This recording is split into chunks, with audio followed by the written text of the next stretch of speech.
What's up, geeks and gamers? It's Jeremy coming to you with another video, and today I want to talk about Ford versus Ferrari, starring Christian Bale, my favorite actor, and Matt Damon, one of my favorite actors. I love Matt Damon.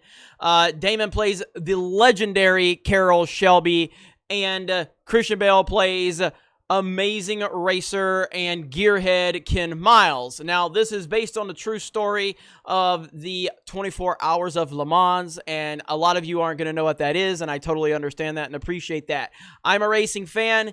I've followed Formula One, open wheel, dirt track, NASCAR over the years. I don't really watch as much racing as I used to. It's been way too commercialized for me in recent years. But obviously, I was looking forward to this movie for many reasons. And I just want to tell you up front, this is a phenomenal movie. Now, I can't speak directly to a lot of the historical accuracies from the in-depth story of this. But ultimately, judging this as a movie, yeah, you can look at certain aspects of it from the racing standpoint and pick it apart if that's what you're wanting to do. I'm not here to do that. I looked at this as a purely entertainment value situation, and I was completely entertained. And Damon and Christian Bale crush it in this movie, especially Bale. I mean, Bale is just incredible. Both of these guys were incredible. I love this movie. This is not so much about racing as much as it's about the story of these two men we're looking at. And one thing that I loved about this movie, and it's unfortunate that we have to judge things from this perspective right now in 2019, but there was zero, and I mean zero, SJW nonsense. It is completely gone. There's nothing in this movie that you're going to be upset about. It is telling you a story. It is worried about character development. It's worried about story development. And it is worried about accomplishing its goal from beginning to end. And it nails it. I loved this movie. I loved it. Now, I wasn't going to go on any type of rant. I was just going to make you say, hey, I was just going to make my point and say there was no SJW nonsense. But when I'm doing my research for this movie, look at this beauty that I run across. Because, of course, these crazy SJWs have to pick it apart. We're talking about a fantastic movie from James Mangold. We're talking about fantastic performances from Matt Damon and Christian Bale. We're talking about a great movie from beginning to end. And these miserable, lifelong victims have to find something. They have to invent something to be offended over.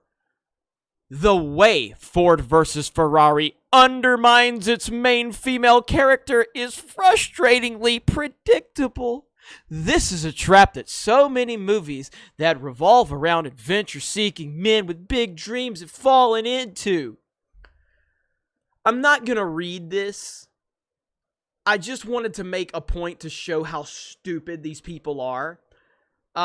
Sage Young was offended. Sage Young, I'm not, like, I can't explain, or I can't comprehend how people can be this miserable in life to watch a fantastic movie, yet find something to be offended over. Like, they're literally looking for things to be offended over. You literally have to invent something in this movie to be offended over, and that's exactly what they did. You will never please these people. No matter what you do, no matter how hard you try, you will never, ever please them. So you never pander to them. You never give them an inch. They don't deserve your respect. They don't deserve your conversations. They don't deserve anything other than make fun of them or ignore them.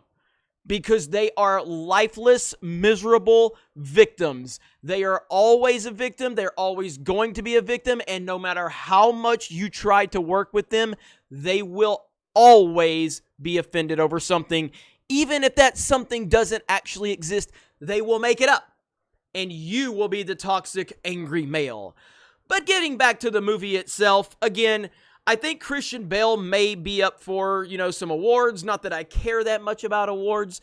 But and I honestly thought Matt Damon was just as good. I mean, Bale was. If I have one critique, I guess minor critique, I probably could have used some subtitles in this movie, but that might be because I'm just so reliant upon subtitles at this point. I mean, Bale with his accent, he talks so fast, and sometimes it's like what I couldn't quite pick up on what he said, but that's neither here nor there, and that's me reaching. I'm reaching to even come up with that criticism. I just love the movie. For some people, the runtime for the movie might be an issue. It's 2.5 hours long. I thought it felt like a 2-hour movie. It didn't feel too long to me, but it is 2.5 hours, so you need to be aware of that. There is a lot of emotional value to these characters and their stories, and ultimately, you don't need to be a racing guy. You don't need to be a car guy to appreciate this movie. I think you will appreciate it if you're a car guy from a certain perspective, but it's not what it's all about. So I highly, highly recommend this movie. I mean, I can't recommend this movie enough. It is so good, and I'm so happy that my boy Christian Bale and Matt Damon both knocked it out of the park. Shout out to James Mangold and everybody involved with this movie. A complete home run, and I loved every single second of it. So let me know your thoughts in the comments below. Have a great day. Thank you very much for checking out this video, and we will talk to you later.